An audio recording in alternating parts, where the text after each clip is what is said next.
당신은 사랑하는 사람을 위해 희생한 적이 있습니까? 부모가 자식을 위해 목숨을 걸고 친구를 위해 손해를 감수하는 행동들. 아름다워 보입니다. 하지만 진화생물학자 리처드 도킨스는 단호하게 말합니다. 그건 당신의 선택이 아닙니다. 유전자가 시킨 겁니다. 1976년 출간된 이 책은 과학계를 충격에 빠뜨렸고 50년이 지난 지금까지도 자연과학 분야 베스트셀러 1위를 지키고 있습니다. 그런데 대부분이 제목만 보고 이렇게 오해합니다. 인간은 원래 이기적이라는 책이구나. 완전히 틀렸습니다. 이 책의 진짜 메시지는 정반대입니다. 최재천 교수는 이 한 권이 인생관을 하루아침에 뒤바꿨다고 했습니다. 400페이지의 핵심을 10분으로 압축했습니다. 이 책이 왜 반세기가 지난 지금도 읽히는지 설명하겠습니다. 도킨스 이전까지 과학자들은 진화를 이렇게 설명했습니다. 종의 생존을 위해 진화한다. 사슴이 뿔싸움에서 상대를 죽이지 않는 건 종을 보존하기 위해서라고요. 도킨스가 이 상식을 완전히 뒤집었습니다. 진화의 주체는 종도 아니고 개체도 아닙니다. 유전자입니다. 모든 생명체는 유전자가 자기 복제를 위해 만들어낸 생존기계에 불과합니다. 인간도 예외가 아닙니다. 충격적으로 들릴 수 있지만 이 관점을 한번 받아들이면 세상이 달라 보입니다. 사랑, 질투, 희생, 이기심. 이 모든 감정이 왜 존재하는지 한 번에 설명됩니다. 도킨스 본인도 제목을 바꾸고 싶다고 했을 만큼 오해가 많았습니다. 지금부터 하나씩 풀어보겠습니다. 이야기는 40억 년 전으로 거슬러 올라갑니다. 지구 초기의 원시 바다. 도킨스는 이걸 원시 숲이라고 부릅니다. 이 숲 속에서 우연히 자기 자신을 복제할 수 있는 분자가 탄생합니다. 최초의 복제자입니다. 복제 과정에서 오류가 생기고 서로 다른 변이체들이 경쟁합니다. 더 빨리, 더 정확하게, 더 안정적으로 복제하는 분자가 살아남았습니다. 수십억 년의 경쟁 끝에 이 복제자들은 자신을 보호할 껍데기를 만들기 시작합니다. 그 껍데기가 바로 세포이고 더 나아가 동물이고 인간입니다. 다시 말해 우리 몸은 유전자가 자신을 보존하기 위해 지은 집입니다. 당신이 유전자를 가진 게 아닙니다.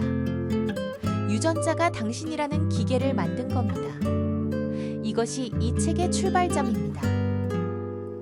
여기서 이 책의 가장 유명한 문장이 나옵니다. 우리는 유전자의 생존 기계입니다. 로봇처럼 맹목적으로 프로그램된 기계. 자극적으로 들리지만 잠깐 생각해 보십시오. 배가 고프면 음식을 찾습니다. 위험하면 도망칩니다.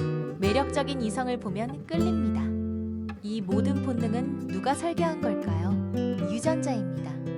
배고픔을 느끼게 하는 유전자가 살아남았고, 위험을 피하게 하는 유전자가 살아남았고, 금을 피하게 하는 유전자가 살아남았고, 번식을 유도하는 유전자가 살아남았습니다.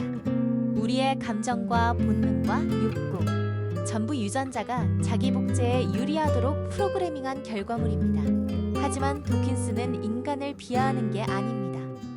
오히려 이 사실을 아는 것이 자유의 시작이라고 말합니다. 적을 알아야 이길 수 있으니까요. 그런데 여기서 가장 큰 모순이 등장합니다. 유전자가 이기적이라면 왜 어머니는 자식을 위해 목숨을 걸까요? 왜 벌은 침을 쏘면 자기가 죽는데도 벌집을 지킬까요? 답은 의외로 간단합니다. 유전자 입장에서 생각하면 됩니다. 어머니와 자식은 유전자의 50%를 공유합니다. 형제도 50%, 사촌은 12.5%입니다. 어머니가 자식을 구하면 자신과 같은 유전자 복사본이 살아남는 겁니다. 도킨스는 이걸 혈연 선택이라고 설명합니다. 생물학자 홀데인의 유명한 농담이 있습니다. 형제 2명이나 사촌 8명을 위해서라면 기꺼이 물에 뛰어들겠다. 유전자 수학으로 보면 완벽한 답입니다. 이기적 유전자가 이타적 행동을 만들어내는 역설. 이것이 이 책의 가장 아름다운 통찰입니다. 혈연이 아닌 남남끼리는 어떨까요? 여기서 게임 이론이 등장합니다. 죄수의 딜레마를 아십니까? 두 명의 죄수가 있습니다. 서로 배신하면 둘 다 손해, 서로 협력하면 둘 다 이득입니다. 한 명만 배신하면 배신자만 큰 이득을 봅니다. 로버트 엑설로드라는 정치학자가 컴퓨터 대회를 열었습니다. 수백 개의 전략이 경쟁했는데 우승한 전략은 놀랍게도 가장 단순한 것이었습니다. 퍼포텟입니다.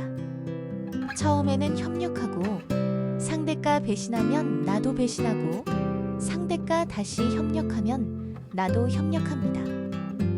착하지만 만만하지 않은 전략입니다. 도킨스는 이 결과를 통해 강력한 메시지를 전합니다. 이기적 유전자의 세계에서도 협력은 진화할 수 있다. 길게 보면 착한 전략이 결국 이긴다는 겁니다. 이기적인 세계에서 착함이 승리한다는 역설. 놀랍지 않습니까? 하지만 여기서 끝이 아닙니다. 더 놀라운 이야기가 남아 있습니다. 유전자들은 같은 몸 안에서조차 전쟁을 벌입니다. 도킨스는 이걸 군비 경쟁이라고 부릅니다. 치타는 더 빨리 달리도록 진화했고 가젤도 더 빨리 도망치도록 진화했습니다.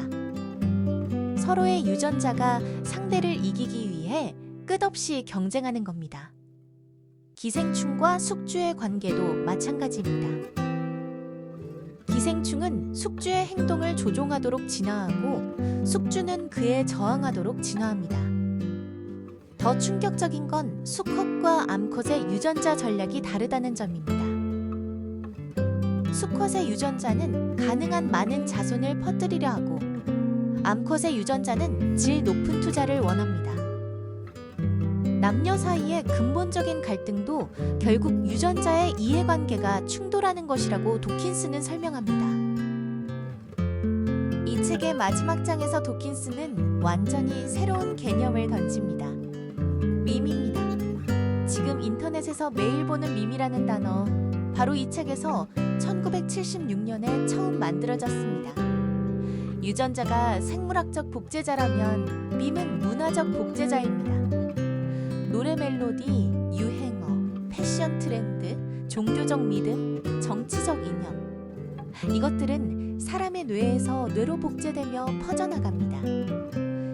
유전자가 몸을 통해 복제되듯 밈은 문화를 타고 복제됩니다. 그리고 밈의 진화 속도는 유전자보다 수백만 배 빠릅니다. 유전자가 한 세대를 거치는 동안 밈은 순식간에 전 세계를 돕니다. 도킨스는 이 개념으로 인간의 독특함을 설명합니다. 우리는 유전자만의 지배를 받는 존재가 아닙니다. 밈이라는 새로운 복제자도 우리 안에서 경쟁하고 있습니다. 그리고 이 책의 진짜 결론이 나옵니다. 많은 사람이 놓치는 부분입니다. 도킨스는 이렇게 선언합니다. 우리에게는 이기적 유전자에 반항할 힘이 있다. 지구 위의 모든 생명체 가운데 오직 인간만이 유전자의 독재에 저항할 수 있습니다. 유전자는 우리에게 이기적으로 행동하라고 프로그래밍했습니다. 하지만 우리는 의식적으로 이타적 행동을 선택할 수 있습니다. 순수한 이타주의는 자연에 존재하지 않습니다. 하지만 인간은 그것을 의식적으로 창조해낼 수 있는 유일한 종입니다. 이것이 이 책의 가장 중요한 메시지입니다. 우리는 유전자의 노예가 아닙니다. 유전자의 전략을 이해한 순간 우리는 그 전략을 뛰어넘을 수 있습니다. 알미, 곧 자유입니다. 정리하겠습니다. 이기적 유전자는 인간이 이기적이라는 책이 아닙니다. 유전자가 이기적일 뿐 인간은 그것을 넘어설 수 있다는 책입니다. 40억 년 전 원시수프에서 시작된 복제자가 우리를 만들었습니다. 우리의 감정과 본능과 욕구는 전부 유전자가 설계한 것입니다. 하지만 이기적 유전자의 세계에서도 협력은 진화했고 착한 전략이 결국 이겼습니다. 그리고 밈이라는 새로운 복제자가 문화를 만들어냈습니다. 유전자의 전략을 이해한 당신은 이제 선택할 수 있습니다. 유전자가 시키는 대로 살 것인가, 의식적으로 다른 길을 갈 것인가. 이 책의 마지막 문장을 빌리겠습니다. 우리는 유전자라는 이기적 복제자에게 반항할 힘이 있는 유일한 존재입니다. 이 책을 꼭 직접 읽어보시길 추천합니다. 구독과 좋아요 부탁드립니다.